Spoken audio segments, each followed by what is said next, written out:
എന്താ ഞാൻ ശരിക്കും ഹോമിയോ ചെയ്യുന്നത്? ഡോക്ടറാണ്. വീട്ടിലാണ് ഇപ്പൊ പ്രാക്ടീസ് ചെയ്യുന്നത്. വീട്ടിലെ കുറച്ച് പ്രശ്നങ്ങൾ കാരണം കൊണ്ട് വീട്ടിലാണ് ഇപ്പൊ പ്രാക്ടീസ് ചെയ്യുന്നത്. ക്ലിനിക്ക് ഉണ്ടായിരുന്നു, പിന്നെ രണ്ടാമത്തെ മോളെ പ്രഗ്നന്റ് ആയപ്പോ നിർത്തിയതാണ്. അപ്പൊ ഇനി അതും ഇതിന്റെ കൂടെ കൊണ്ടുപോകണം. തുടക്കത്തിൽ വന്നിട്ട് ജസ്റ്റ് ഒരു ഹാപ്പിനെസ്, അത് മാത്രമേ ഞാൻ ഉദ്ദേശിച്ചിട്ടുണ്ടായിരുന്നുള്ളൂ. അതായത് കുറച്ച് സമയം എനിക്ക് വേണ്ടി സ്പെൻഡ് ചെയ്യണം, അതെനിക്ക് ഇഷ്ടമുള്ള കാര്യങ്ങൾ ചെയ്യാന്നുള്ള രീതിയിൽ. പക്ഷെ ഇവിടെ വന്നപ്പോ ആഗ്രഹങ്ങൾ കൂടിക്കൂടി വന്നു തുടങ്ങി. ജസ്റ്റ് ഇതിലെ നാട്ടില് നല്ല രീതിയിൽ പോകണം എന്നുള്ള ഒരു ആഗ്രഹമൊക്കെ വന്നു തുടങ്ങി. എനിക്ക് ഓൺലൈൻ ആയതുകൊണ്ട് മാത്രമാണ് എനിക്കിത് സത്യം പറഞ്ഞാൽ മാനേജ് ചെയ്ത് കൊണ്ടുപോകാനായിട്ട് പറ്റുന്നത്. കാരണം നമുക്ക് ഫ്രീ ആയിട്ടുള്ള ടൈമിൽ ക്ലാസ്സുകൾ കേൾക്കുക. പിന്നെ ഞാനിപ്പോ എനിക്ക് ഒരുപാട് കാര്യങ്ങൾ ചെയ്യാണ്ടായിരുന്നു, പക്ഷെ അതിനൊരു ഓർഡർ ഉണ്ടായിരുന്നില്ല. അത് സാറിന്റെ ഇൻട്രൊഡക്ഷൻ ക്ലാസ്സുകളിൽ നിന്നാണ് ആ ഒരു ഐഡിയ തന്നെ എനിക്ക് കിട്ടിയത്. അല്ലെങ്കിൽ ഡെയിലി ഒരുപാട് കാര്യങ്ങൾ ചെയ്യാണ്ടാവും, എന്നാ പെർഫെക്റ്റ് ആക്കണം എന്നുള്ളൊരു ചിന്തയില് പകുതിയും ചെയ്യാൻ പറ്റാതെ അങ്ങനെ ഇങ്ങനെയൊക്കെ ആയിട്ട് വൈകുന്നേരം നോക്കുമ്പോൾ ഞാൻ എന്താ ചെയ്തതെന്ന് ആലോചിച്ച് കഴിഞ്ഞാൽ ആകെപ്പാടെ ഒരു കൺഫ്യൂഷൻ ഉണ്ടായിരുന്നു. പക്ഷെ അതിനൊരു ഓർഡർ കൊണ്ടുവന്നതൊക്കെ സാറിന്റെ ഇൻട്രോ ക്ലാസ്സുകൾ കേട്ടതിന് ശേഷമാണ്. ഒരുപാട് പേർക്ക് ഈ ഒരു ഇൻഫർമേഷൻ യൂസ്ഫുൾ ആയിരിക്കും. കാരണം ജോബുള്ള ഒരുപാട് പേര് നമ്മുടെ ഓൺലൈൻ ക്ലാസ്സിലോട്ട് വരുന്നുണ്ട്. പലരും പല രീതിയിലാണ് അവരുടെ ടൈം മാനേജ് ചെയ്യുന്നുണ്ടായിരിക്കുക. നമ്മള് ഓരോരുത്തരുടെ ഇപ്പൊ എന്റെ തന്നെ കണ്ണാടിയിൽ നോക്കുമ്പോ ആ ഷേഡോ അതും ഇതൊക്കെ നോക്കാൻ തുടങ്ങി. ഇവിടെയാണ് ഷേഡോ വരുന്നത്. അങ്ങനെ എന്താ പറയാ, മൈൻഡ് തന്നെ ചേഞ്ച് ആയി തുടങ്ങി കുറച്ച്.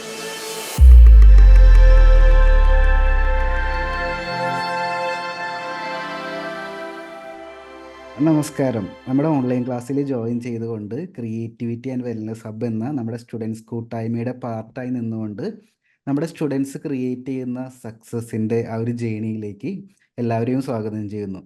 ഇന്ന് നമ്മുടെ ഇപ്പോൾ ഒരു ഡോക്ടറാണുള്ളത്. ഇപ്പോൾ കഴിഞ്ഞ ദിവസം ഇതേപോലെ ഒരു ഡോക്ടറിൻ്റെ ഒരു 1-to-1 എനിക്കുണ്ടായിരുന്നു.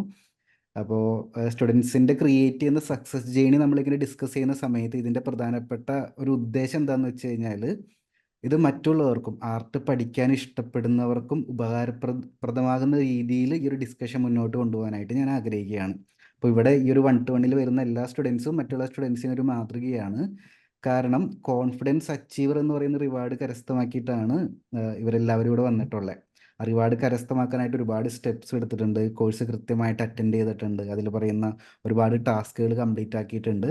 അങ്ങനെയാണ് ഈ ഒരു പ്ലാറ്റ്ഫോമിലേക്ക് ഓരോ സ്റ്റുഡൻറ്റും വരുന്നുണ്ടായിരിക്കുക. അപ്പം ഇന്ന് നമ്മോടൊപ്പം ഡോക്ടർ നീതു PM ഉണ്ട്. അപ്പോൾ മാമിനെ ആദ്യം നമുക്ക് പരിചയപ്പെടാം. ആദ്യം എനിക്കറിയേണ്ടത് ഫാമിലി ബാക്ക്ഗ്രൗണ്ട്, ആർട്ടിലേക്ക് എങ്ങനെയാണ് വന്നത്, എപ്പോഴാണ് ചിത്രകല എന്ന് പറയുന്ന കാര്യം, പടങ്ങളൊക്കെ വരച്ചു തുടങ്ങി, ആ ഒരു ഇൻഫർമേഷൻ ഒന്ന് ഷെയർ ചെയ്യാവോ? നമസ്കാരം, എന്റെ പേര് നീതു. തൃശ്ശൂരാണ് വീട്. ഞാന് ചെറുപ്പത്തിലൊക്കെ വരയ്ക്കുമായിരുന്നു. നോക്കി ഇങ്ങനെ വരയ്ക്കാൻ അറിയാം, അല്ലാതെ ഇമാജിനേഷൻ അങ്ങനെ എടുത്ത് വരയ്ക്കാൻ അറിയില്ല. നോക്കി വരയ്ക്കുമായിരുന്നു നന്നായിട്ട്. പഠിക്കണം എന്ന് ആഗ്രഹം ഉണ്ടായിരുന്നു, പക്ഷെ അന്നത്തെ ഒരു സാഹചര്യത്തില് അങ്ങനെ പഠിക്കാൻ പറ്റിയില്ല. ഇങ്ങനത്തെ ഓൺലൈൻ പ്ലാറ്റ്ഫോമുകളൊന്നും ഉണ്ടായിരുന്നല്ലോ, കുറച്ച് ദൂരെയൊക്കെ പോയി പഠിക്കേണ്ടതായിരുന്നു. അപ്പൊ അങ്ങനെ പഠിക്കാൻ പറ്റിയിട്ടില്ല. സ്കൂളിലുള്ള ഡ്രോയിങ് ക്ലാസ്സുകൾ, മത്സരങ്ങൾ അങ്ങനെയൊക്കെ ആയിട്ട് തട്ടിമുട്ടി പോവായിരുന്നു. പിന്നെ വീട്ടിലിപ്പോ അമ്മയ്ക്കും അല്ല അങ്ങനെ വരയ്ക്കല്ല, മൊത്തത്തിൽ ആർട്ടുമായിട്ട് കുറച്ച് താല്പര്യമുള്ള കൂട്ടത്തിലാണ് അമ്മയൊക്കെ. പിന്നെ കോളേജ് കഴിഞ്ഞപ്പോ പിന്നെ അത് അവിടെ വെച്ചു. കരിയറും ഫാമിലിയും ഒക്കെ ആയപ്പോ നമ്മുടെ ആഗ്രഹങ്ങളൊക്കെ അവിടെ തട്ടിപ്പൊത്തി വെച്ചേക്കായിരുന്നു.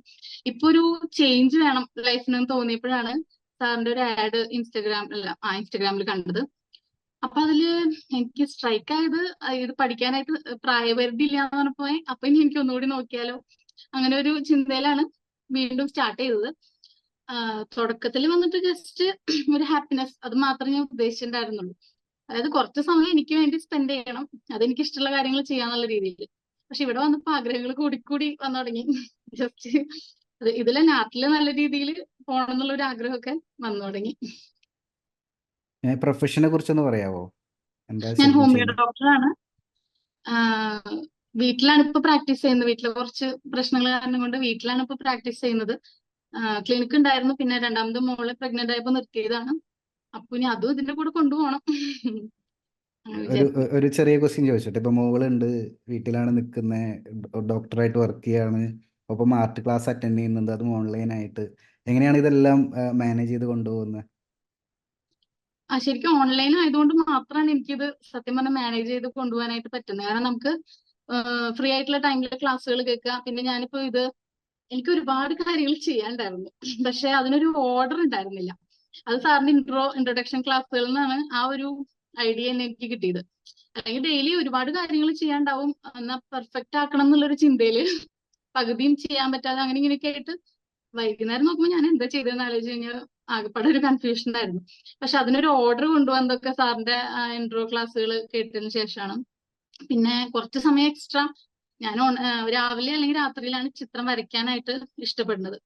അപ്പൊ രാത്രി നടക്കില്ല, മോള് ഉറങ്ങുമ്പോൾ തന്നെ ചിലപ്പോൾ 1 മണിയാവും. അപ്പൊ രാവിലെയാണ് ചിത്രം വരയ്ക്കാനായിട്ട്. അപ്പൊ അന്നത്തെ ദിവസം തന്നെ ഒരു നല്ല തുടക്കം എന്നുള്ള രീതിയിലൊരു ഭയങ്കര ഒരു പോസിറ്റീവ് എനർജിയാണ് കിട്ടുന്നത്. ക്ലാസ്സുകൾ ഞാൻ ഫ്രീ ടൈമിൽ എപ്പോഴെങ്കിലും ഉച്ചയ്ക്ക് എപ്പോഴെങ്കിലും കേൾക്കും. പിന്നെ പേഷ്യൻസും വീട്ടിലായതുകൊണ്ട് കറക്റ്റ് ഒരു ടൈമില്ല. അത് കാരണം കൊണ്ട് നമുക്ക് അതൊരു വീട്ടിലെ കാര്യങ്ങൾ അതും കൂടി മാനേജ് ചെയ്യാൻ കുറച്ച് ബുദ്ധിമുട്ടാണ്. കാരണം അവരെപ്പോഴാണ് വരിക എന്നുള്ള രീതിയിൽ. പക്ഷെ ഉച്ച കഴിഞ്ഞിട്ടാണ് മാക്സിമം പ്രാക്ടീസ് ചെയ്യേണ്ടത്. അപ്പോൾ ക്ലാസ്സുകൾ ഇടയിൽ സമയം കിട്ടുമ്പോൾ ചെയ്യും. വരയ്ക്കുന്നത് മിക്കവാറും രാവിലെ എണീറ്റ് വന്ന് കുറച്ചു നേരമാണ് വരയ്ക്കാനായിട്ട് ഞാനിപ്പോൾ യൂസ് ചെയ്യുന്നത്. Yes, good good. ഒരുപാട് പേർക്ക് ഈ ഒരു ഇൻഫർമേഷൻ യൂസ്ഫുൾ ആയിരിക്കും. കാരണം ജോബുള്ള ഒരുപാട് പേര് നമ്മുടെ ഓൺലൈൻ ക്ലാസ്സിലോട്ട് വരുന്നുണ്ട്. പലരും പല രീതിയിലാണ് അവരുടെ ടൈം മാനേജ് ചെയ്യുന്നുണ്ടായിരിക്കുക. അപ്പം നമ്മുടെ ഒരു ഡോക്ടർ എന്നുള്ള പ്രൊഫഷനിൽ പറഞ്ഞ പോലെ നമുക്ക് രോഗികൾക്ക് പറയാൻ പറ്റില്ല ഈ ഒരു ടൈമിൽ വരാമെന്നും പറഞ്ഞു കഴിഞ്ഞാൽ ചിലപ്പോൾ അത് വർക്കൗട്ട് ആവില്ല. അപ്പം നമ്മൾ അതിനനുസരിച്ചിട്ട് നമ്മുടെ ടൈം അവർ വരാത്ത ടൈമിലോട്ട് സ്വിച്ച് ചെയ്യേണ്ടി വരും. നല്ലൊരു മെത്തേഡാണ്. നമുക്ക് നെക്സ്റ്റ് ഇനി നമ്മുടെ വരച്ച ചിത്രങ്ങളുടെ ഫീഡ്ബാക്ക് ആ ഒരു റിവ്യൂയിലോട്ട് നമുക്ക് കിടക്കാം. ഇപ്പം കുറച്ച് ഡീപ്പായിട്ട് നമുക്കൊന്ന് പോകാനായിട്ട് ശ്രമിക്കാം. ഞാൻ സ്ക്രീൻ ഒന്ന് ഷെയർ ചെയ്യുന്നുണ്ട്. ഇതല്ലേ പ്രൊഫൈല്? ഞാൻ ഫസ്റ്റ് മുതൽ വരച്ചത് മുതൽ സ്റ്റാർട്ട് ചെയ്യാം. മുൻപ് എവിടെയെങ്കിലും ഡ്രോയിങ് പഠിച്ചിരുന്നോ? അത് ഫസ്റ്റ് ടൈം നമ്മുടെ അടുത്ത് നിന്നാണോ പഠിക്കുന്നത്? ഇല്ല, ഡ്രോയിങ് പഠിച്ചിട്ടില്ല തീരെ. ഞാൻ ഒരു ചിത്രം കൂടുതൽ വർക്ക് ചെയ്യാൻ നോക്കിയാൽ കൂടുതൽ കൊളാവുക ചെയ്യാറ്. അതിന്റെ ഒരു മെത്തേഡ് ഒന്നും അറിയാത്തതുകൊണ്ട് ഷെയ്ഡിങ്ങിലേക്ക് കടന്നു കഴിഞ്ഞാൽ കൂടുതൽ കൊളാവാണ് ചെയ്യാറ്. ഇപ്പോഴാണ് ഒരു ഐഡിയ കിട്ടി തുടങ്ങിയത്. ഇപ്പൊ മെത്തേഡ് പഠിക്കുമ്പോൾ ഉള്ള ബെനിഫിറ്റ് മനസ്സിലാവുന്നുണ്ടോ? മെത്തേഡ് ആൻഡ് ടെക്നിക്സ് പഠിച്ചിട്ട് ചെയ്യുമ്പോൾ വ്യത്യാസം? അതെ, നല്ല വ്യത്യാസം വരുന്നുണ്ട്. ഇതാണ് ഫസ്റ്റ് ടൈം നമ്മുടെ കോഴ്സിൽ വന്നിട്ട് വരച്ച ചിത്രങ്ങളല്ലേ? അതെ, ഞാൻ അസൈൻമെന്റ് ആയിട്ട് 8 വർഷമായിട്ടുണ്ടായിരുന്നു വരയൊക്കെ ഏതാണ്ട് നിർത്തിയിട്ട് പിന്നെ ഇപ്പോ തുടങ്ങുമ്പോ. 8 വർഷം ഗ്യാപ്പ് എടുത്തല്ലോ അതിന്റെ ഇടയില്. ഓക്കെ, അത് വലിയൊരു ഗ്യാപ്പാണ്. അതിനുശേഷമാണ് ഇത് വരയ്ക്കുന്നതല്ലേ ഈ ചിത്രങ്ങള്? അപ്പൊ എനിക്ക് ഫസ്റ്റ് തന്നെ പറയാലോ അല്ലെ? സംസാരിച്ചു. ആദ്യം തന്നെ എനിക്ക് പറ്റിയത് ആ ഒരു ടൈമിൽ വരയ്ക്കും എന്ന് പറയുമ്പോ, ഒന്നാമത് വരച്ചിട്ട് കുറെ നാളായി, ഭയങ്കര ടെൻഷനായിരുന്നു. പറ്റുന്നില്ല, അരമണിക്കൂറിൽ ചെറിയ ചെറിയ പിക്ചേഴ്സ് ആണ്, പക്ഷെ ഞാൻ വരയ്ക്കാൻ തുടങ്ങിയിട്ട് കുറെ നാളായിട്ടുണ്ടായിരുന്നു. അപ്പോൾ വരയ്ക്കാൻ പറ്റുന്നില്ല സമയത്തിന്. എന്നിട്ട് ഞാൻ പിന്നെ ആദ്യം ചെയ്തത്, നമ്മൾ വരയ്ക്കുന്ന സമയം എഴുതി വെച്ചിട്ട് ഞാൻ എനിക്ക് ഇഷ്ടമുള്ള പോലെ വരച്ച് പിന്നെ സമയം നോക്കുമ്പോൾ അരമണിക്കൂർ എടുക്കുന്നില്ല. പക്ഷെ ആ ഒരു ടൈമിൽ ചെയ്യണം എന്ന് പറയുമ്പോൾ എനിക്ക് ടെൻഷനായിട്ട് പറ്റുന്നില്ല. ആ ഒരു അസൈൻമെന്റിന് ഒരു സ്പെഷ്യാലിറ്റി ഉണ്ട്. എന്തിനാണെന്നറിയോ ടൈം തന്നെ? അപ്പം ഞാൻ ടൈം തന്നില്ല എന്ന് വിചാരിക്കും. അപ്പോൾ ചിലപ്പോൾ ഈ ഒരു ചെറിയ ചിത്രമായിരിക്കും, പക്ഷെ നമ്മളത് വരച്ച് കംപ്ലീറ്റ് ആവാതെ. കാരണം 8 വർഷം കഴിഞ്ഞിട്ടൊരു ചിത്രം വരയ്ക്കുന്ന സമയത്ത് നമ്മുടെ മനസ്സിൽ കുറേ ക്വസ്റ്റ്യൻസ് വരും. ഇതെനിക്ക് കംപ്ലീറ്റ് ആക്കാൻ പറ്റുമോ? ശരിയായിട്ട് വരയ്ക്കാൻ പറ്റുമോ? പക്ഷേ ഈ ടൈം ലിമിറ്റ് തരുന്ന സമയത്ത് അരമണിക്കൂറിൻ്റെ അകത്ത് നമുക്ക് ആൻസർ ചെയ്യാൻ പറ്റുന്ന ക്വസ്റ്റ്യൻ മാത്രമേ നമ്മുടെ മൈൻഡിൻ്റെ അകത്ത് വരുള്ളൂ. അപ്പോൾ ഷോർട്ട് പീരീഡിൻ്റെ അകത്ത് നമുക്ക് വരയ്ക്കാൻ പറ്റുന്നത് മാത്രം വരയ്ക്കാന്നുള്ളതാണ് ഫസ്റ്റ് അസൈൻമെൻറ്റിൻ്റെ സ്പെഷ്യാലിറ്റി. അപ്പം അത് നോക്കുന്ന സമയത്ത് നല്ല നീറ്റായിട്ട് കംപ്ലീറ്റ് ചെയ്തിട്ടുണ്ട്. പിന്നെ പറഞ്ഞ പോലെ ഷെയ്ഡിങ് പഠിക്കാത്തതിൻ്റെ ഒരു ഡിഫറൻസ് അവിടെ കാണുന്നത്. പിന്നെ അടുത്ത അസൈൻമെൻറ്റ് നല്ല രീതിയിൽ ചെയ്തിട്ടുണ്ട്. പിന്നെ അറിയാലോ, നമ്മൾ ഫസ്റ്റ് ടൈം ചെയ്യുന്ന സമയത്ത് പ്രപ്പോർഷൻ, ഷേപ്പ് ഡിഫറൻസ് എല്ലാം ഓട്ടോമാറ്റിക്കലി ഉണ്ടാവും. നന്നായിട്ടുണ്ട്. ഈ ഒരു ടൈം മുതലായിരിക്കും നമ്മൾ ഒബ്ജക്ട് ഡ്രോയിങ് ഒക്കെ സ്റ്റാർട്ട് ചെയ്തിട്ടുണ്ടായിരിക്കുക. പേപ്പർ ഫോൾഡഡ് മെത്തേഡ് പ്രാക്ടീസ് ചെയ്തിട്ടുണ്ട്, ഒബ്ജക്ട് ഡ്രോയിങ് പ്രാക്ടീസ് ചെയ്തിട്ടുണ്ട്. ഈ കോഴ്സ് എങ്ങനെ ഉണ്ടായിരുന്നു? ഈസി ലൈൻ ഡ്രോയിങ്ങിന്റെ അത് ഞാൻ ഈ പറഞ്ഞ പോലെ ഒന്ന് ആർട്ടിലേക്ക് വരാൻ വേണ്ടിയിട്ട് കുറച്ച് ലൈൻ ഡ്രോയിങ് ആയിക്കോട്ടെ എന്ന് വിചാരിച്ച് കുറെ പിക്ചേഴ്സ് അതിലത്തെ വരച്ചിരുന്നു. പിന്നെ നമ്മുടെ ക്ലാസ്സും അതുമായിട്ട് മെർജ് ചെയ്തിട്ട് ഒന്ന് ട്രൈ ചെയ്ത് നോക്കി കുറച്ച് പിക്ചേഴ്സ്. ക്ലാസ് കേൾക്കുമ്പോൾ അതും കൂടിയിട്ട് അങ്ങനെയും ചെയ്ത് നോക്കിയിരുന്നു.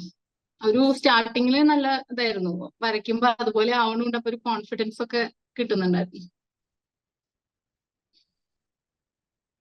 കോഴ്സ് നല്ല രീതിയിൽ അറ്റൻഡ് ചെയ്യുന്നുണ്ടെന്ന് മനസ്സിലാവുന്നുണ്ട്. കാരണം അതിൽ പറയുന്ന അസൈൻമെന്റ്സും എക്സ്ട്രാ ഒക്കെ ചെയ്ത് പ്രാക്ടീസ് ചെയ്തിട്ടുണ്ട്.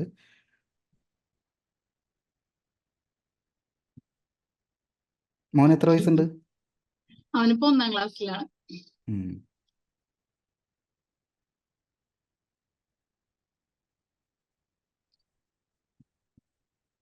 ഇത് ഞാൻ 2 പ്രാവശ്യം ട്രൈ ചെയ്തതാണ്.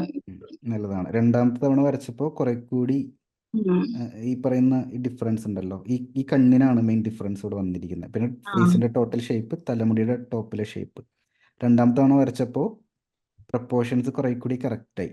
ഇപ്പം ഇത് നല്ല മെത്തേഡാണ്. നമ്മൾ ഒരു ചിത്രം വരച്ചിട്ട് വിചാരിക്കുന്ന ലെവൽ എത്തിയില്ലെങ്കിൽ ഒരു വട്ടം കൂടി, 2 വട്ടം കൂടി, 3 വട്ടം കൂടി ട്രൈ ചെയ്ത് നോക്കുന്നതല്ല. എക്സോസ്റ്റഡ് ആവരുത്, നമുക്കതിൽ എൻജോയ്മെന്റ് കണ്ടെത്താൻ പറ്റണം. നമ്മൾ വെറുതെ ടെൻഷൻ ഞാൻ അടിച്ച് ആദ്യത്തെ പിക്ചറിൽ ഒട്ടും സാറ്റിസ്ഫൈഡ് അല്ലാത്ത കാരണം ഒന്നും കൂടി അതിലെല്ലാം ഇനി ചെയ്തിട്ട് കാര്യമില്ലാന്ന് തോന്നിയപ്പോ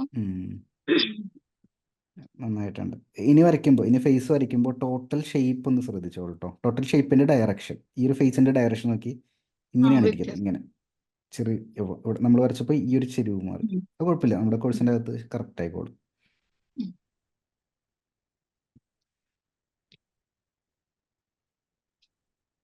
യെസ്, ഇവിടെ എത്തിയപ്പോൾ ഷെയ്ഡിങ് ഒക്കെ കുറെ കൂടി ബെറ്റർ ആയി വരുന്നുണ്ട്. ഇന്റൻഡിങ് അത്രയ്ക്ക് അങ്ങോട്ട് അത് ഞാൻ പെന്നുണ്ടായിരുന്നില്ല, അതുകൊണ്ടാണോ എന്നറിയില്ല. ഇല്ല, ഇന്റനിങ് ചെയ്തത് കറക്റ്റാ. ഈ വൈറ്റ് ലൈൻസ് എടുത്ത് കാണണമെങ്കിൽ ഇവിടെ കൊടുക്കുന്ന ബ്ലാക്ക് കുറച്ചും കൂടി ഡെപ്ത് ഉള്ള ബ്ലാക്ക് കൊടുക്കണം. മനസ്സിലാവുന്നുണ്ട്? ഓൾറെഡി വൈറ്റ് ലൈൻസ് കാണുന്നുണ്ട്. ഇവിടെ ആ കുറെ കൂടി ബ്ലാക്ക് ഹെയേഴ്സ് വരയ്ക്കുക. പിന്നെ ഈ ഷെയ്ഡൊക്കെ കുറച്ചും കൂടി ഡാർക്ക് ആക്കുക. എന്നാൽ മാത്രമേ ഇത് എടുത്ത് കാണുകയുള്ളൂ. ചെയ്ത ആണല്ലേ. മെത്തേഡിൽ മിസ്റ്റേക്ക് ഒന്നുമില്ല. അതുപോലെ അതൊന്നും തന്നെ ഇന്റൻഡിങ് ഇവിടെയും വൈറ്റ് ലൈൻസ് എടുത്ത് കാണണമെങ്കിൽ ഈ ഷെയ്ഡ് ഡാർക്ക് ആക്കണം.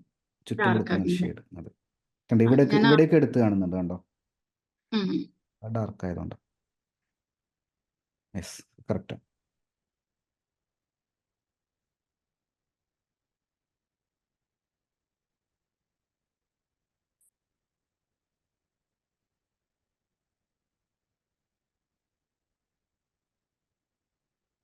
ഇതൊക്കെ ഞാൻ രണ്ടും മെർജ് ചെയ്ത് നോക്കിയതാ. രണ്ട്. കറക്റ്റ് ആയിട്ടാണ് കോഴ്സ് അറ്റൻഡ് ചെയ്യുന്നത്. നമ്മൾ A to Z pencil drawing കോഴ്സിൻ്റെ അകത്തുനിന്ന് ടെക്നിക്സ് പഠിച്ച് അത് ഇംപ്ലിമെന്റ് ചെയ്യാൻ പറ്റുന്ന സ്ഥലങ്ങൾ ഇംപ്ലിമെന്റ് ചെയ്ത് കാണുന്നുണ്ട്. പെൻസിൽ ഏത് ബ്രാൻഡാണ് യൂസ് ചെയ്യുന്നത്? പെൻസിൽ, പേപ്പർ, അതിന്റെ ഇൻഫർമേഷൻ തരാമോ? ഞാൻ ആദ്യം വന്നിട്ട് സാധാ പെൻസിൽ ഒരു 2B ആർട്ട് ലൈൻ അല്ല ഫൈബർ കാസ്റ്റിന്റെ ഒരു 2B അല്ല 5B പെൻസിൽ മാത്രമേ ഡാർക്ക് ആയിട്ടുള്ളത് ഉണ്ടായിരുന്നുള്ളൂ എൻ്റെ കയ്യില്. ഇപ്പോ ലാസ്റ്റ് വരച്ച പിക്ചേഴ്സ് ഇപ്പൊ എത്തിയിട്ടില്ല. ആ പിക്ചേഴ്സ് ബ്രസ്ട്രോന്റെ ബ്രാൻഡാണ് ഇപ്പൊ വാങ്ങിയിട്ടുള്ളത്. ജസ്റ്റ് സ്റ്റാർട്ട് ചെയ്ത് തുടങ്ങിയിട്ടേ ഉള്ളൂ. ഈ പിക്ചർ തൊട്ടാണ് ഞാൻ ബ്രസ്ട്രോന്റെ യൂസ് ചെയ്ത് തുടങ്ങി ലാസ്റ്റില്. അതിന്റെ പിന്നെ വ്യത്യാസമുണ്ട്. പിന്നെ എന്റെ സ്കെച്ച് ബുക്ക് അത് സത്യം പറഞ്ഞ അത് സാറിനോട് ചോദിക്കാമെന്ന് വിചാരിച്ചിരിക്കായിരുന്നു. ഞാൻ ഇപ്പൊ ഇതിലേക്ക് വന്നു തുടങ്ങിയപ്പോ ഷെയ്ഡിങ്ങിലേക്ക് വന്നു തുടങ്ങിയപ്പോ കുറച്ച് മീഡിയം സർഫസ് ആയിരുന്നു. അപ്പൊ ഇനി വാങ്ങിക്കുമ്പോ എന്തെങ്കിലും മീഡിയം സർഫസ് ആയതുകൊണ്ട് അറിയില്ല. ഐവറി ഷീറ്റ് ട്രൈ ചെയ്ത് നോക്കിക്കോളൂ കേട്ടോ. സ്കെച്ച് ബുക്ക് ഇത്തിരി റഫാണ്. റഫ് റഫാണ്. അപ്പൊ ആയതുകൊണ്ട് എന്താ പ്രശ്നം എന്ന് വെച്ച് കഴിഞ്ഞാൽ, കണ്ടോ, ഇങ്ങനെ ചെറിയൊരു ടെക്സ്ചർ അതിൻ്റെ അകത്ത് കയറും. ഹെയറിനൊക്കെ ചെയ്യുകയാണെങ്കിൽ ഇങ്ങനെ ഡോട്ട് പോലെ ഒരു ടെക്സ്ചർ കയറും. അങ്ങനെ ആ സ്റ്റൈലിൽ ചെയ്യുന്നവരുണ്ട്. പക്ഷേ എൻ്റെ ഒരു ടീച്ചിങ് മെത്തേഡിൽ ഞാൻ കുറച്ചും കൂടി റിയലിസ്റ്റിക് ആയിട്ട് വരയ്ക്കാനാണ് പഠിപ്പിക്കുന്നത്. അപ്പം അതിന് കുറെ കൂടി എൻ്റെ ഒരു സ്റ്റൈലിൽ ഞാൻ റെക്കമെൻഡ് ചെയ്യുന്നത് സ്മൂത്ത് ആയിട്ടുള്ള പേപ്പറാണ്. അതിൽ ഏറ്റവും അഫോർഡബിൾ ആയിട്ടുള്ളതും ഏറ്റവും അവൈലബിലിറ്റി ഉള്ളതും ഐവറി ഷീറ്റാണ്. ഐവറി ഷീറ്റ് ഇപ്പൊ ഞാൻ വാങ്ങിയിട്ടുണ്ട്. പക്ഷെ അതും ശർമ്മ എന്ന് പറഞ്ഞൊരു ബ്രാൻഡിന്റെ ആയിരുന്നു. അപ്പൊ അതും ഞാനിപ്പോ യൂസ് ചെയ്യുന്നതും സ്കെച്ച് ബുക്ക് ഏതാണ്ട് സെയിം പോലെ. സാറിന്റെ ഒരു വീഡിയോയിൽ കണ്ടിരുന്നല്ലോ, ODTY ഓഡിയോ. പക്ഷെ അത് ഓൺലൈനിൽ കിട്ടിയില്ല. ഒന്ന് നോക്കട്ടെ, ഞാൻ ആമസോണിൽ ഒന്ന് ട്രൈ ചെയ്ത് നോക്കട്ടെ കേട്ടോ. എവിടെയാ സ്ഥലം? വീട് എവിടെയാ? തൃശ്ശൂര് കൈപ്പറമ്പ്.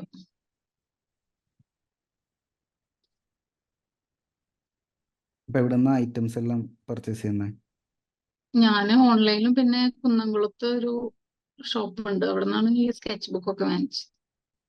അവിടെ ബുക്സ് ഉണ്ട്. ഓക്കെ, ഞാൻ കൊച്ചിയിലെ ഷോപ്പിന്റെ ഈ മീറ്റിംഗ് തീരുമ്പോഴേ എനിക്കൊന്ന് വാട്സപ്പിൽ ഒന്ന് മെസ്സേജ് ഇട്ടോളൂ. ഞാൻ കൊച്ചിയിലെ ഷോപ്പിന്റെ നമ്പർ തരാം. അപ്പൊ എന്റെ സ്റ്റുഡന്റ് ആണെന്ന് പറയുകയാണെങ്കിൽ അവർ ഡിസ്കൗണ്ട് റേറ്റിൽ അവർക്ക് കൊറിയർ സർവീസ് ഉണ്ട്. ഉണ്ടല്ലേ? ഓക്കെ. അപ്പോൾ ഐവറി ഷീറ്റ് തരാൻ പറഞ്ഞാൽ മതി അവരുടെ അടുത്ത്. എനിക്ക് ഓടി സ്റ്റോപ്പ് ചെയ്യുന്നൊരു തോന്നലുണ്ട്. ആമസോണിൽ നിന്ന് കാണുന്നില്ല അത്. ഞാൻ കുറെ സെർച്ച് ചെയ്തു, പിന്നെ കിട്ടിയ ഒരു ബ്രാൻഡ് വാങ്ങി നോക്കിയതാ. റഫാണോ ബ്രാൻഡ്? അത് ഇപ്പൊ ഞാൻ യൂസ് ചെയ്യുന്ന ഷീറ്റ് പോലെ തന്നെ തോന്നും. ഐവറി മനസ്സിലാവില്ല. ഉം. ഇപ്പൊ ഞാൻ യൂസ് ചെയ്യുന്ന സ്കെച്ച് ബുക്കിന്റെ അതേ ഒരു പാറ്റേൺ തോന്നുന്നത്. അപ്പൊ കുഴപ്പമില്ല, ഇനി അതിൽ സ്കെച്ച് പ്രാക്ടീസ് ബുക്ക് ചെയ്യാം. വേണ്ട, ഐവറി ഷീറ്റ് മതിയോ? ഐവർ ഷീറ്റിൽ എന്താ ഞാൻ എടുത്ത് കാണിച്ചു തരാം, ഒരു മിനിറ്റ്. നമ്മൾ കുറച്ചും കൂടി ഇപ്പോൾ നമ്മൾ കുറേയൊക്കെ പ്രാക്ടീസ് ചെയ്തു, കുറേയൊക്കെ വരച്ചു, ഷെയ്ഡിങ് എല്ലാം മനസ്സിലായി. ഇനി നമ്മുടെ ലക്ഷ്യം എന്ന് പറയുന്നത് 2 കാര്യങ്ങളിലാണ് നമുക്ക് ഇമ്പ്രൂവ് ചെയ്യാനുള്ളത്. ഒന്ന്, ഔട്ട്ലൈൻ ഇടുന്നതിൽ ഇമ്പ്രൂവ്മെൻറ്റ് വരാണ്ട്. ഈ പറയുന്ന പോലെ ഫേഷ്യൽ ഫീച്ചേഴ്സ് ഏകദേശം കുഴപ്പമില്ലാത്ത രീതിയിൽ വന്നിട്ടുണ്ട്. ഫേസിൻ്റെ ടോട്ടൽ ഒരു ഷേപ്പും ഡയറക്ഷനും പിന്നെ ഫേഷ്യൽ ഫീച്ചേഴ്സിൻ്റെ പൊസിഷനും, അതാണ് ഇമ്പ്രൂവ് ചെയ്യാനുള്ളത്. അപ്പം അത് ഈ ആക്ച്വലി പേപ്പറിൽ തന്നെ പ്രാക്ടീസ് ചെയ്യാം. പറഞ്ഞു. ഞാനിത് ആക്ച്വലി ഹെയർ മാത്രമേ ഉദ്ദേശിച്ചിട്ടുണ്ടായിരുന്നുള്ളൂ. അപ്പൊ ഒന്ന് കംപ്ലീറ്റ് ചെയ്യാൻ വേണ്ടിയിട്ട് ജസ്റ്റ് അധികം സമയം കൊടുത്തിട്ടില്ല ഫേഷ്യൽ ഫീച്ചേഴ്സിന്. അത് അല്ലെങ്കിൽ എന്തൊക്കെ മിസ്റ്റേക്ക് ഉണ്ട്. പൊസിഷൻ നോക്കണം അല്ലേ, ഔട്ട്ലൈൻ അല്ലേ? പറഞ്ഞുതരാം. പോർട്രേറ്റ് ചെയ്യുന്ന സമയത്ത് നമുക്ക് ഗൈഡ് ലൈൻസ് യൂസ് ചെയ്യാം. നമ്മുടെ advance portrait sketching course start ചെയ്തിട്ടില്ലല്ലോ? ഇല്ല. ഇല്ല, അതിൽ പഠിപ്പിക്കുന്നുണ്ട്. ഗൈഡ് ലൈൻസ് ഒക്കെ യൂസ് ചെയ്ത് കുറേ മെത്തേഡ് ഉണ്ട്. നമുക്ക് ഫേസ് വരയ്ക്കാൻ തന്നെ നിരവധി മെത്തേഡ് ഉണ്ട്. അതിൽ ഏറ്റവും ബെസ്റ്റ് ആയിട്ടുള്ള കുറച്ച് മെത്തേഡ് നമ്മൾ കോഴ്സിൻ്റെ അകത്ത് പഠിപ്പിക്കുന്നുണ്ട്. അതിൽ ഏതെങ്കിലും ഒരെണ്ണം മാത്രം പഠിച്ചെടുത്താൽ മതി നമുക്ക് ഫേസ് കറക്റ്റ് ആക്കാനായിട്ട്. ഇപ്പോൾ ഈ പറയുന്ന ഈ കണ്ണ് വരയ്ക്കാനൊക്കെ മുമ്പ് ഇങ്ങനെ ഒരു ലൈൻ ഇങ്ങനെ വരച്ചിരുന്നെങ്കിൽ ഈ പൊസിഷൻ ഈ കണ്ടോ, ഇവിടെ നിന്ന് ഇങ്ങനെ ഒരു ലൈൻ വരച്ച് കഴിഞ്ഞാൽ ഏകദേശം ആ ലൈനിൽ തന്നെ കണ്ണ് വരണം. അപ്പോൾ നമ്മൾ ഇങ്ങനെ ഒരു ലൈൻ വരച്ച് കഴിഞ്ഞാൽ നമ്മുടെ കണ്ണ് ഇത്തിരി മുകളിലോട്ട് കയറിപ്പോയി. അപ്പോൾ അതിന് കുറച്ച് മെത്തേഡ്, ഈ ലൈൻ എങ്ങനെ വരയ്ക്കും, ഈ ടോട്ടൽ ഷേപ്പ് എങ്ങനെ വരയ്ക്കും, അങ്ങനെ കുറച്ച് മെത്തേഡ് ഉണ്ട്. അത് പഠിച്ചെടുത്ത് കഴിയുമ്പോൾ ശരിയായിക്കോളും.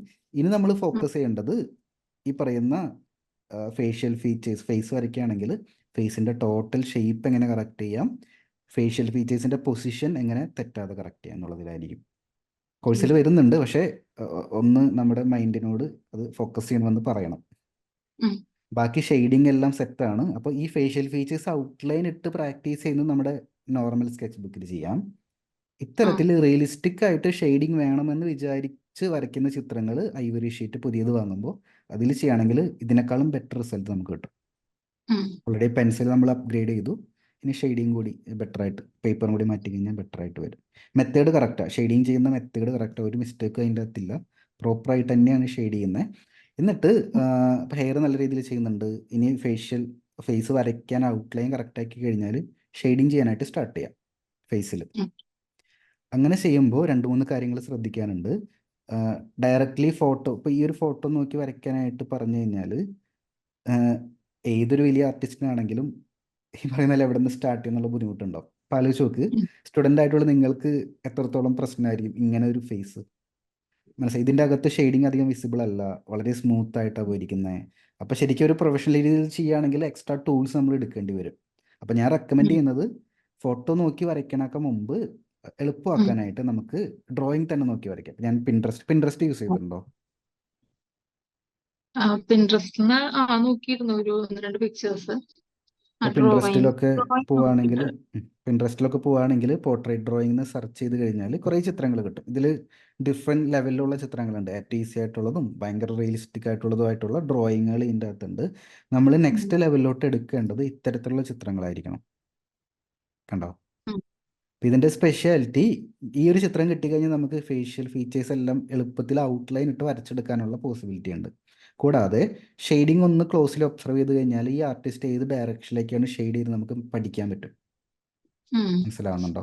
അപ്പോൾ നമ്മൾ കോഴ്സിലൂടെ പഠിച്ച ഹാച്ചിങ് മെത്തേഡും ക്രോസ് ഹാച്ചിങ്ങും പാരലൽ ഹാച്ചിങ്ങും എല്ലാം എങ്ങനെയാണ് ഒരു പോർട്രേറ്റിൽ, അല്ലെങ്കിൽ പോർട്രേറ്റ് ഒരു എക്സാമ്പിൾ മാത്രം കേട്ടോ, ഏത് ചിത്രം വരയ്ക്കുകയാണെങ്കിലും ഇത്തരത്തിലുള്ള എക്സാമ്പിൾ എടുത്തു കഴിഞ്ഞാൽ നമുക്ക് മനസ്സിലാക്കാൻ പറ്റും. ഒരുപാട് എക്സാമ്പിൾ ഇതാണെങ്കിലും കണ്ടോ, താഴത്തോട്ട് ചെയ്തിരിക്കുന്നു, ഇവിടെ താഴത്തോട്ട് ചെയ്തിരിക്കുന്നു, ഇവിടെ ഇങ്ങോട്ട് ചെയ്തിരിക്കുന്നു. എന്നിട്ട് അത് റിപ്ലിക്കേറ്റ് ചെയ്യാനായിട്ട് നോക്കുക, ഇത് പ്രാക്ടീസ് ചെയ്യാനായിട്ട് നോക്കുക. ഇത് പ്രാക്ടീസ് ചെയ്ത് കഴിയുമ്പോൾ കുറേ കൂടി കോൺഫിഡൻസ് കിട്ടും. നമുക്കൊരു ചിത്രം തന്നു കഴിഞ്ഞാൽ ഈ കവിളിൻ്റെ അവിടെ ഇങ്ങനെ ഇട്ടതിനൊരു റീസൺ ഉണ്ട്, ഇങ്ങനെ ഇട്ടതിനൊരു റീസൺ ഉണ്ട്, അവിടെ നിന്ന് ഇങ്ങോട്ട് ഷെയ്ഡ് ചെയ്യുന്നൊരു റീസൺ ഉണ്ട്. ഇതൊക്കെ നമുക്ക് മനസ്സിലാക്കാൻ പറ്റും. അത് മനസ്സിലാക്കുമ്പോൾ നമുക്ക് നേരത്തെ കാണിച്ച ഫോട്ടോ വരയ്ക്കുമ്പോഴുള്ള കൺഫ്യൂഷൻ ഒഴിവാകും. കാരണം ചിലപ്പോൾ ഈ ഒരു ഫോട്ടോ കാണുമ്പോൾ ഈ ഡയറക്ഷനിലുള്ള ഷെയ്ഡ് ചിലപ്പോൾ നമ്മൾ ഇങ്ങനെ ചെയ്യാനുള്ള ഐഡിയ നമുക്ക് കിട്ടും. അല്ലെങ്കിൽ ആലോചിച്ച് നോക്ക്, ഇതും വെച്ച് നമുക്ക് യാതൊരു ഐഡിയയും ഇല്ല, അതെങ്ങനെ ചെയ്യുന്ന ഐഡിയ ഇല്ല. അത് ഈ പ്രാക്ടീസ് ചെയ്താൽ മാത്രമേ കിട്ടുള്ളൂ. എന്നിട്ട് ഇത് പ്രോപ്പറായിട്ട് ചെയ്ത് കഴിഞ്ഞാൽ നേരത്തെ കാണിച്ച റിസൾട്ട് കിട്ടാനായിട്ട് ഒന്ന് ബ്ലെൻഡ് ചെയ്തിട്ടാൽ മതി. ബ്ലെൻഡിങ് സ്റ്റമ്പ് വാങ്ങിക്കുക എന്നുള്ളതായിരിക്കും അടുത്ത സ്റ്റെപ്പ്. അത് ഞാൻ അടുത്ത സ്റ്റെപ്പ് ആകുമ്പോൾ നമുക്ക് ഇതുപോലെ 120 ഇരുന്നിട്ട് ഞാൻ അപ്ഗ്രേഡ് ചെയ്ത് തരാം.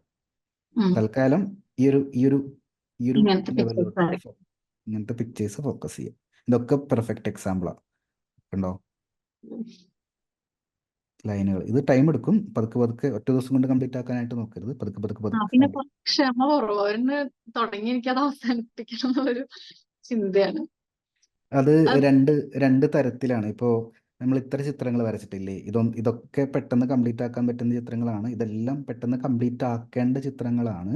പക്ഷേ കോഴ്സ് ഒരു ലെവലെത്തി നമ്മൾ പഠിച്ച് കുറച്ച് കാര്യങ്ങൾ ഇമ്പ്രൂവ് ആയി നമുക്കൊന്നൊരു ആത്മവിശ്വാസം വരും. ഇനി നമുക്ക് നല്ല ചിത്രങ്ങൾ ചെയ്യാൻ പറ്റും എന്നൊരു ആത്മവിശ്വാസം വന്നു കഴിഞ്ഞാൽ ചെറിയൊരു ബ്രേക്ക് എടുത്തിട്ട് കുറച്ച് നല്ല ചിത്രങ്ങൾ ടൈം എടുത്തിട്ട് ചെയ്യാം. അപ്പോൾ ഒരു മാസം ഒരു ചിത്രം, അല്ലെങ്കിൽ 2 ആഴ്ച ഒരു ചിത്രം, അങ്ങനെ ഒരു ബ്രേക്ക് എടുത്തിട്ട് ചെയ്യുകയാണെങ്കിൽ നമുക്ക് നല്ല ചിത്രങ്ങൾ ഒരു കളക്ഷനും കൂടി ഇതിൻ്റെ ഒപ്പം ക്രിയേറ്റ് ചെയ്യാൻ പറ്റും. മനസ്സിലാവുന്നുണ്ടോ? അപ്പൊ അങ്ങനെ ബ്രേക്ക് എടുത്ത് ചെയ്യുന്ന ചിത്രങ്ങൾ ഇതേപോലെ ഇത്തിരി എഫേർട്ടുള്ള ചിത്രങ്ങൾ എടുക്കുകയാണെങ്കിൽ നമുക്ക് അതിനൊപ്പം പ്രാക്ടീസും കിട്ടും. അപ്പോൾ ആ ഒരു രീതിയിലോട്ട് ഈ ഒരു റിസൾട്ടാണ് നമുക്ക് നെക്സ്റ്റ് ലെവലിലോട്ട് അച്ചീവ് ചെയ്യേണ്ടത്. ഈ ഒരു റിസൾട്ട് എത്തിക്കഴിഞ്ഞാൽ പിന്നെ നമുക്ക് എളുപ്പമാണ്. പിന്നെ കുറച്ച് ടൂൾസ് നമുക്ക് അപ്ഗ്രേഡ് ചെയ്യാനുള്ളൂ. അത് അപ്ഗ്രേഡ് ചെയ്ത് കഴിഞ്ഞാൽ പെട്ടെന്ന് തന്നെ നമുക്ക് ഫോട്ടോ പോലെ ലെവലിലോട്ട് എത്തിക്കാനായിട്ട് വരും. ഇവിടെ നമ്മൾ സ്ട്രഗിൾ ചെയ്യാൻ പോകുന്ന ഏരിയ ഞാൻ നേരത്തെ പറഞ്ഞു കേട്ടോ. ഇവിടെ നമ്മൾ സ്ട്രഗിൾ ചെയ്യാൻ പോകുന്ന ഏരിയ ഇത് കറക്ഷൻ ചെയ്യാനുള്ളതാണ്. മെഷർമെൻറ്റ് കറക്ഷൻ ചെയ്യാനുള്ളതാണ്. കോഴ്സിൻ്റെ അകത്ത് വരുന്നുണ്ട്. നമ്മുടെ അഡ്വാൻസ് പോർട്രേറ്റ് സ്കെച്ചിങ് കോഴ്സിൻ്റെ അകത്ത് എല്ലാ മെത്തേഡും പഠിപ്പിക്കുന്നുണ്ട്. ഏത് സബ്ജക്റ്റ് വരയ്ക്കാൻ ഇഷ്ടം? പോയാ പോരെ, ഞാനതാ അങ്ങനെ ഓർഡറിൽ പോവാ. ഓർഡർ ചെയ്ത് തന്നെ പോയാൽ മതി. ഇപ്പൊ പഠിക്കുന്ന മെത്തേഡ് കറക്റ്റാ. ആലോചിച്ച് നോക്ക്. ഏത് മാസം ജോയിൻ ചെയ്ത്? നവംബറിലോ? നവംബർ 1 ഞാൻ ഇപ്പൊ എത്ര ജോയിൻ മാസമായി? ചെയ്തു. 2 മാസം. 2 മാസം. ഇപ്പോൾ എനിക്ക് തോന്നുന്നു ആ നവംബറിൽ വരച്ചൊരു ചിത്രമാണിത്. ലാസ്റ്റ് വരച്ച ചിത്രം ഇതാണ്, ഷെയ്ഡിങ് ഒക്കെ ചെയ്തിട്ട്. അപ്പൊ പെട്ടെന്ന് ഈ ചെറിയ മാസത്തിന്റെ അകത്ത് ഇത്ര ഇമ്പ്രൂവ്മെന്റ് വന്നില്ലേ? അപ്പൊ ഇനി മുന്നോട്ട് പഠിക്കുമ്പോൾ ഇനി ഈ ഗ്രാഫ് നേരെ മുകളിലോട്ട് പോകും. ഈ ഒരു സ്റ്റാർട്ടിങ്ങിൽ ഒരു ലേണിംഗ് കർവ് ഉണ്ട്. ചെറിയൊരു സ്ലോ പ്രോഗ്രസ് ആയിരിക്കും. ഇനി നേരെ മുകളിലോട്ടായിരിക്കും നമ്മൾ പോകുന്നുണ്ടായിരിക്കാം. ഏത് സബ്ജക്റ്റാ വരയ്ക്കാൻ ഇഷ്ടം? പോർട്രേറ്റ്. കുഴപ്പമില്ല. അപ്പം ഈ ഒരു മെത്തേഡിൽ തന്നെ പോയാൽ മതി. എന്നിട്ട് ഈ ഒരു ലെവൽ എത്തിക്കഴിഞ്ഞാൽ പിന്നെ നമുക്ക് കുറച്ചും കൂടി റിയലിസ്റ്റിക് ആയിട്ടുള്ള പോർട്രേറ്റ് വരയ്ക്കാൻ ഭയങ്കര എളുപ്പം. ഞാൻ കുറച്ച് എക്സാമ്പിൾ കാണിച്ചു തരാം. റിയലിസ്റ്റിക് പോർട്രേറ്റിൻ്റെ കുറച്ച് എക്സാമ്പിൾ കാണിച്ചു തരാം. ഇതൊക്കെ വേണമെങ്കിൽ നമുക്ക് എടുക്കാം. ഇതിലും ലൈൻ ഉണ്ടല്ലേ. ഇതൊക്കെ വേണമെങ്കിൽ നമുക്ക് എടുക്കാം. ആലോചിച്ച് നോക്ക്, നമ്മൾ അവിടെ പാരലൽ ഹാച്ചിങ് ചെയ്തിട്ട് അതൊന്ന് ബ്ലെൻഡ് ചെയ്തിട്ട് കഴിഞ്ഞാൽ ഈ റിസൾട്ട് കിട്ടി. വേറെ മാജിക് ഒന്നും അവിടെ ഇല്ല. പിന്നെ ഈ ഒരു ഹൈലൈറ്റ് ഒക്കെ വേണമെങ്കിൽ നമ്മുടെ ചെറിയൊരു ഇറേസർ എടുത്ത് ഇറേസ് ചെയ്ത് കഴിഞ്ഞാൽ ഹൈലൈറ്റ് ക്രിയേറ്റ് വിടും. പിന്നെ ഈ ഡോട്ടൊക്കെ നമ്മൾ പെൻസിൽ കൊണ്ട് ഇടുന്നതാണ്. മനസ്സിലാവുന്നുണ്ടോ?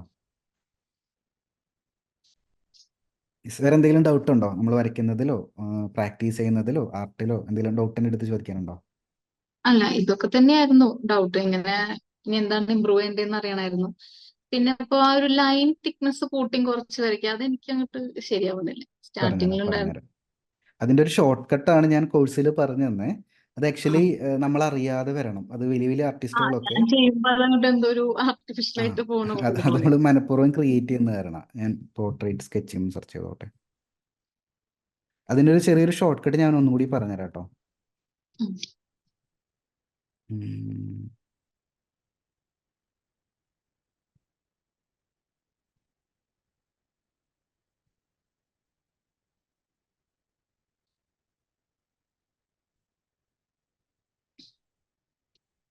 ഈ ഒരു ചിത്രം ചെറിയൊരു എക്സാമ്പിൾ ആയിട്ട് നമുക്ക് എടുക്കാം. ഇപ്പോൾ ഇവിടെ നോക്കിക്കഴിഞ്ഞാൽ കണ്ണിന് ഔട്ട്ലൈൻ ഉണ്ട്, മൂക്കിന് ഔട്ട്ലൈൻ ഉണ്ട്, താടിക്ക് ഔട്ട്ലൈൻ ഉണ്ട്, കഴുത്തിന് ഔട്ട്ലൈൻ ഉണ്ട്. പക്ഷെ എല്ലാ ഔട്ട്ലൈനും സെയിം തിക്നെസ്സിലല്ല ആർട്ടിസ്റ്റ് വരച്ചിരിക്കുന്നത്. ഇത് ശരിക്കും നമ്മൾ അറിയാതെ സബ് കോൺഷ്യസ്ലി വരണം. പക്ഷേ ഈ ഒരു റിസൾട്ട് ക്രിയേറ്റ് ചെയ്യാനായിട്ടൊരു ചെറിയൊരു ഷോർട്ട് കട്ട് ഞാൻ പറഞ്ഞുതരാം. ഇവിടെ ചെയ്തിരിക്കുന്ന പരിപാടി എന്താണെന്ന് വെച്ച് കഴിഞ്ഞാൽ എവിടെയൊക്കെ ഡാർക്ക് ഷാഡോസ് എക്സ്ട്രാ വരുന്നോ അവിടെയൊക്കെ കട്ടിയുള്ള ഔട്ട്ലൈൻ സ്റ്റാർട്ട് ചെയ്തിട്ടുണ്ട്. മനസ്സിലാകുന്നുണ്ടോ? ഇപ്പൊ ചെവിയുടെ ഉള്ളിൽ കുഴിഞ്ഞാ പോയിരിക്കുന്നത്, അങ്ങോട്ടൊരു താഴ്ചയുണ്ട്. അതുകൊണ്ട് ഇവിടെ ഒരു ഡാർക്ക് ഷാഡോ വരും. അതുകൊണ്ട് ഈ ഒരു എഡ്ജ് നമുക്ക് ഡാർക്കായിട്ട് വരയ്ക്കാം. പക്ഷേ ഈ മൂക്കിന്റെ അവസ്ഥ ആലോചിച്ച്, മൂക്ക് ആക്ച്വലി ഒറ്റ ഈ ചെവിയുടെ അവിടെ കുഴിയുന്ന പോലെ ഒറ്റ കട്ടിങ് അല്ല, സ്മൂത്ത് ആയിട്ടുള്ള കർവാണ്. അതുകൊണ്ടാണ് അവിടെ ആ കർവ് റെപ്രസെന്റ് ചെയ്യാനായിട്ട് ലൈറ്റായിട്ട് ലൈൻ വരച്ചിരിക്കുന്നത്. മനസ്സിലാവുന്നുണ്ടോ? ഈ ലൈറ്റ് ലൈൻ മാറ്റിയിട്ട് ഇവിടെ ഒരു ഡാർക്ക് ലൈൻ ഒന്ന് സങ്കല്പിച്ച് നോക്കിയേ. നമ്മുടെ മനസ്സ് നമ്മുടെ അടുത്ത് പറയും കട്ട് ചെയ്ത് പോവാന്ന് പറയും. മൂക്ക് പെട്ടെന്ന് ഇങ്ങനെ പാലം കയറി ഇറങ്ങുന്ന പോലത്തെ ഒരു ഫീൽ കിട്ടും. അതിന് പകരം ആർട്ടിസ്റ്റ് ചെയ്തത് സ്മൂത്ത് ആയിട്ട് ലൈൻ വരച്ചു. അപ്പോൾ നമുക്ക് തോന്നുന്നത് ഇങ്ങനെ സ്മൂത്ത് ആയിട്ടുള്ള കർവ്. പക്ഷെ ഇവിടെ നോക്കിക്കഴിഞ്ഞാൽ മനസ്സിലാവും, ഇവിടെ ചെറിയൊരു ഡാർക്ക് കൊടുത്തിട്ട് ഇവിടെ എത്തിയപ്പോൾ ലൈറ്റ് ആയിട്ട് കൊണ്ടുപോകും. അപ്പോൾ അതിൻ്റെ അർത്ഥം എന്താ? ഇവിടെ ഇങ്ങനെ വളഞ്ഞ് ഉള്ളിലോട്ട് ഇങ്ങനെ പോയിരിക്കുന്നുണ്ട്, പക്ഷെ ഇവിടെ എത്തിയപ്പോൾ വളവ് കുറഞ്ഞ് കുറഞ്ഞ് വരുന്നുണ്ട്. മനസ്സിലാവുന്നുണ്ടോ? അപ്പോൾ ഇതിൻ്റെ ഷോർട്ട് കട്ട് ഇത്രയേ ഉള്ളൂ. എവിടെയൊക്കെ ഡാർക്ക് ഷാഡോ വരുന്നുണ്ട്, എവിടെയൊക്കെ ഹാർഡ് ആയിട്ടുള്ള എഡ്ജസ് വരുന്നുണ്ട്, അവിടെയൊക്കെ നമുക്ക് ലൈൻ വെയിറ്റ് കൂട്ടാം. അല്ലാത്ത ഭാഗങ്ങളിൽ ലൈൻ വെയിറ്റ് പറയും. ഇവിടെ നോക്കിക്കഴിഞ്ഞാൽ മനസ്സിലാവും, ഇവിടെ ഭയങ്കര ചുളിവ് വരുന്നില്ല. അതുകൊണ്ട് തന്നെ ലൈറ്റ് ആയിട്ട് വേണമെങ്കിൽ ഒരു ഔട്ട്ലൈൻ നമുക്ക് അപ്പർ ലിപ്പിന്റെ ടോപ്പിൽ വരയ്ക്കാം. പക്ഷെ ഇവിടെ അകത്ത് വരുന്നത് ഉള്ളിലോട്ട് കുഴിഞ്ഞു പോവുകയും ചെയ്യുന്നുണ്ട്, അവിടെ ഡാർക്ക് ഷാഡോ വരുന്നുണ്ട്. അതുകൊണ്ട് തന്നെ ഈ ലൈൻ നമുക്ക് ഡാർക്ക് ആയിട്ട് വരയ്ക്കാം. അത്രേ ഉള്ളൂ. ഒരു വേറൊരു എക്സാമ്പിൾ ആണെങ്കിൽ ഇവിടെ കണ്ണിന്റെ മടക്ക്, മുകളിലത്തെ കണ്ണിന്റെ മടക്ക് ഉള്ളിലോട്ട് മടങ്ങിയിരിക്കുക, അതുകൊണ്ട് അങ്ങോട്ട് ഡാർക്ക് ഷാഡോ വീഴും. അതുകൊണ്ട് ഈ ലൈൻ നമുക്ക് വേണമെങ്കിൽ ഡാർക്ക് ആക്കി വരയ്ക്കാം. പക്ഷെ താഴത്തെ കണ്ണിന്റെ മടക്ക് ചെറിയൊരു ബൾജിങ്ങേ ഉള്ളൂ, അതുകൊണ്ട് നമുക്ക് ലൈറ്റ് ആയിട്ട് വരയ്ക്കും. പിടികിട്ടിയോ? ഇതാണ് ഇതിന്റെ കോൺസെപ്റ്റ്. പക്ഷേ ഇത് കുറേ പ്രാക്ടീസ് ചെയ്യുമ്പോൾ ഓട്ടോമാറ്റിക്കലി നമ്മുടെ കയ്യിൽ അത് വരും. നമ്മൾ അറിയാതെ തന്നെ വരയ്ക്കുന്ന ലൈൻസ് ഒക്കെ ലൈറ്റും ഡാർക്കും ഒക്കെ ആയിട്ട് മാറും. അപ്പോൾ സ്റ്റുഡൻസിന് പെട്ടെന്നൊരു ഒരു പ്രൊഫഷണൽ ആർട്ടിസ്റ്റിന്റെ ഫീൽഡ് വരയ്ക്കാൻ വേണ്ടിയിട്ടാണ് ഈ ഷോർട്ട് കട്ട് ഞാൻ കോഴ്സിൻ്റെ അകത്ത് പറഞ്ഞു തന്നെ കേട്ടോ. ഫോഴ്സ്ഫുള്ളി ഇംപ്ലിമെന്റ് ചെയ്യണ്ട, അറിയാതെ വരണം. അത് ഷെയ്ഡിങ് ഒക്കെ കൂടുതൽ പ്രാക്ടീസ്, ഫേസിലൊക്കെ ഷെയ്ഡിങ് പ്രാക്ടീസ് ചെയ്യുമ്പോൾ ഓട്ടോമാറ്റിക്കലി അത് വരും. കാരണം നമുക്കറിയാം കഴുത്തിന്റെ അവിടെ ഡാർക്ക് ഷാഡോ ആണെന്ന് നമുക്കറിയാം. അതുകൊണ്ട് തന്നെ കഴുത്തിന്റെ അവിടെ വരയ്ക്കുന്ന ലൈൻ ഓട്ടോമാറ്റിക്കലി നമ്മൾ ഡാർക്ക് ആയിട്ട് തന്നെ വരയ്ക്കും. മൂക്കിന്റെ അവിടെ ലൈറ്റ് ഷാഡോ എന്നറിയാം. അതുകൊണ്ട് തന്നെ മൂക്കിന്റെ അവിടെ വരയ്ക്കുന്ന ലൈൻ നമ്മൾ ലൈറ്റ് ആയിട്ട് വരയ്ക്കുള്ളൂ. കാരണം അവിടെ ആദ്യമേ ഡാർക്ക് ആക്കി വരച്ചു കഴിഞ്ഞാൽ നമ്മൾ ഇറേസ് ചെയ്യേണ്ടി വരും, ഓട്ടോമാറ്റിക്കലി സംഭവിക്കും. വേറെ എന്തെങ്കിലും ഡൗട്ട് ഉണ്ടോ? പിന്നെ പീലി വരയ്ക്കുന്നതാണ് പിന്നെ ശരിയാവാത്തത്. അത് പക്ഷെ പ്രാക്ടീസ് ചെയ്ത് ശരിയായിരിക്കും. അധികം ചെയ്ത് നോക്കിയിട്ടില്ല. പെൻസിൽ പീലി ഷാർപ്പൻഡ് ആയിട്ടല്ലേ യൂസ് ചെയ്യുന്ന വരയ്ക്കുന്ന സമയത്ത്? അത് ഞാൻ ഇടയ്ക്ക് മറന്നു പോകും. പിന്നെ വരയ്ക്കുമ്പോഴാണ് എന്താ പ്രശ്നം നോക്കുമ്പോഴാണ് ഷാർപ്പൻ ചെയ്യാത്തതെന്ന് ഓർമ്മ വരും. പേപ്പർ ഐവറി ഷീറ്റിൽ കൺപീല് വരച്ചിട്ടൊന്ന് ട്രൈ ചെയ്ത് നോക്കണം. പുതിയ ഐവറി ഷീറ്റ് ഒരുപാട് റഫ് പേപ്പറിൽ ചെയ്യുന്ന സമയത്ത് വിചാരിച്ച് റിസൾട്ട് കിട്ടില്ല, അങ്ങനെ ഒരു ഇഷ്യൂ ഉണ്ട്. അപ്പോൾ ഐവറി ഷീറ്റിൽ ട്രൈ ചെയ്ത് നോക്കിക്കോളൂ. വേറെ എങ്ങനെയുണ്ട് ഫേസ്ബുക്കിൽ ചിത്രങ്ങൾ നമ്മുടെ ഗ്രൂപ്പിൽ പോസ്റ്റ് ചെയ്യുമ്പോൾ കമ്മ്യൂണിറ്റി സപ്പോർട്ട്, ബാക്കിയുള്ള സ്റ്റുഡൻസിന്റെ സപ്പോർട്ട് ഒക്കെ എങ്ങനെയുണ്ട്? വളരെ നല്ലതാണ്. ഓരോ പിക്ചർ കാണുമ്പോൾ നമ്മളിങ്ങനെ അയ്യോ, ഇപ്പൊ ഇന്നലെ എന്നെ ഒരു കമന്റ് കണ്ടിരുന്നു, ഇത് കാണുമ്പോഴേ നിർത്തിപ്പോകുന്ന. ശരിക്കും ചിലപ്പോ നമ്മൾ ഒരുപാട് ഇനി ഇമ്പ്രൂവ് ആവാനുണ്ട്. ഭയങ്കര ഇതാണ്. പിന്നെ നമ്മളെ പറഞ്ഞു കൊടുക്കാൻ ഒരു ഐഡിയ വന്നു തുടങ്ങിയിട്ടുണ്ട്. ആദ്യമൊക്കെ ഒന്നുമില്ല. അപ്പൊ നമുക്ക് വരയ്ക്കാൻ അറിയില്ലെങ്കിൽ അത് എന്താണ് തെറ്റ് വരുന്നതെന്നുള്ളതെങ്കിലും അറിയില്ല എന്നല്ല, എന്നാലും ഞാന് ചിലപ്പോ ഒരു കമന്റ് ഇട്ടിട്ടുണ്ടായിരുന്നു, ഞാൻ വരയ്ക്കാൻ അറിയില്ലെങ്കിലും പറയാലോ അല്ലേ, നമുക്ക് കാണുമ്പോ തന്നെ ഇന്നതാണെന്ന് ഇങ്ങനെ പറഞ്ഞു കൊടുക്കാനായിട്ടൊക്കെ പറ്റുന്നുണ്ട്. ഭയങ്കര ഒരു നമ്മുടെ പോസിറ്റീവാണ്. നമ്മുടെ കമ്മ്യൂണിറ്റിയുടെ സ്പെഷ്യാലിറ്റി അതാണ്. കാരണം നമ്മുടെ ക്ലാസ്സുകൾ ആദ്യമേ തന്നെ മെത്തേഡും ടെക്നിക്ക് എല്ലാം എല്ലാ സ്റ്റുഡൻസും പഠിക്കും. ചിലപ്പോൾ അവർക്ക് അവർ വിചാരിച്ച രീതിയിൽ വരയ്ക്കാൻ പറ്റിയില്ലെങ്കിലും വേറൊരാളുടെ ചിത്രം കാണുമ്പോൾ ഇതാണ് ഡിഫറൻസ്, ഇവിടെ കറക്റ്റ് ചെയ്യാൻ പറ്റുമെന്ന് അവർക്ക് പറഞ്ഞു കൊടുക്കാൻ പറ്റും. അപ്പോൾ ആക്ച്വലി ഞാനിവിടെ ഉണ്ട്, പക്ഷെ എന്നെക്കാളും കൂടുതൽ അങ്ങോട്ടും ഇങ്ങോട്ടും സപ്പോർട്ട് തരുന്നുണ്ടായിരിക്കും ചിലപ്പോൾ സ്റ്റുഡൻസ് ആയിരിക്കും. കാരണം അറിയാമല്ലോ, ഗ്രൂപ്പിൻ്റെ അകത്ത് ഒരുപാട് മെമ്പേഴ്സ് ഉണ്ട്. ഒരു ചിത്രം പോസ്റ്റ് ചെയ്യുമ്പോഴേക്കും ഈവൻ നമ്മൾ അതിൻ്റെ മുകളിൽ ഒരു ക്വസ്റ്റ്യനും കൂടി ആഡ് ചെയ്തിട്ട്, ഇപ്പോൾ ഞാൻ ഒരു ചിത്രം വരച്ചു, അതിൻ്റെ കണ്ണിന് ഞാൻ റെഫറൻസ് പിക്ചർ ആ സമയത്ത് പോസ്റ്റ് ചെയ്യേണ്ടി വരും കേട്ടോ.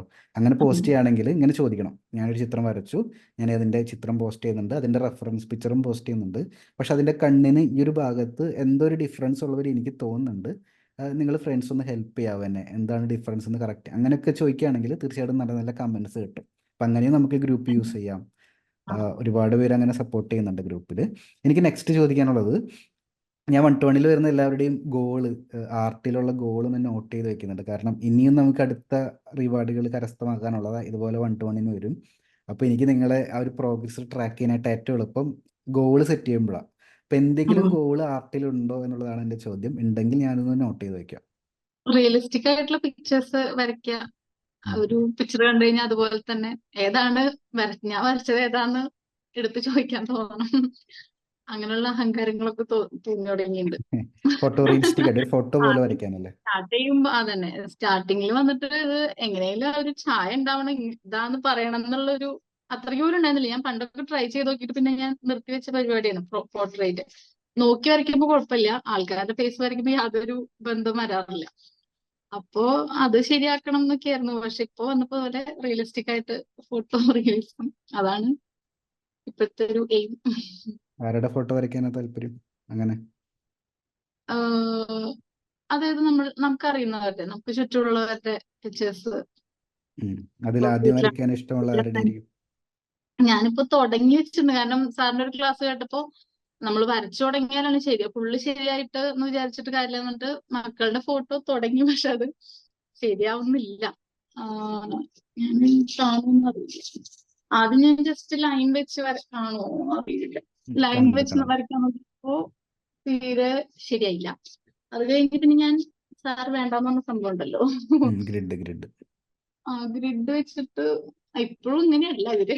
എന്നാലും ഞാൻ മനസ്സിലായി. ഷെയ്ഡ് ചെയ്ത് നോക്കിയിട്ട് നോക്കാന്ന് വിചാരിച്ചത്. അല്ലെങ്കിൽ ഇനി കുറച്ച് കഴിഞ്ഞ് വീണ്ടും വരയ്ക്കണം. അപ്പൊ ആ ഇവരാണ് വിചാരിച്ചിട്ടുള്ള സ്റ്റാർട്ടിങ്ങില് ഇത് ഓരോ ഇത് കഴിയുമ്പോഴും ഒന്നുകൂടി ട്രൈ ചെയ്ത് നോക്കാം എന്ന് വിചാരിച്ചു. അപ്പൊ മക്കളുടെ ആകുമ്പോ കറക്റ്റ് എന്താ ഏതാന്ന് നമുക്കൊരു ഐഡിയ ഉണ്ടാവില്ല. A to Z അല്ലാതെ പെൻസിൽ ഡ്രോയിങ് കോഴ്സ് കംപ്ലീറ്റ് ആയിരുന്നോ? ഇല്ല, 70% ഒക്കെ ആയിട്ടുള്ളൂ. അപ്പൊ ഫീച്ചേഴ്സ് ആണ്, ഹെയർ ആണ് ഇപ്പോ എത്തിയിട്ടുള്ളത്. ഓക്കെ ഓക്കെ ഇനിയാണ് ഓക്കെ. തോന്നുന്നു. അതൊന്ന് കംപ്ലീറ്റ് ആക്കാനായിട്ട് നോക്കിക്കോളൂ. അതിൻ്റെ അവസാനം കുറച്ച് തിയറി പോർഷനാണ് വരുന്നത്. ആർട്ടിൽ നിന്ന് ഇൻകം എങ്ങനെ ജനറേറ്റ് ചെയ്യാം എന്ന് പറയുന്ന കുറച്ച് ഇൻട്രൊഡക്ഷനാണ് വരുന്നത്. പിന്നെ കുറച്ചും കൂടി ചാപ്റ്റർ കഴിഞ്ഞാൽ ആ കോഴ്സ് കംപ്ലീറ്റ് ആവും.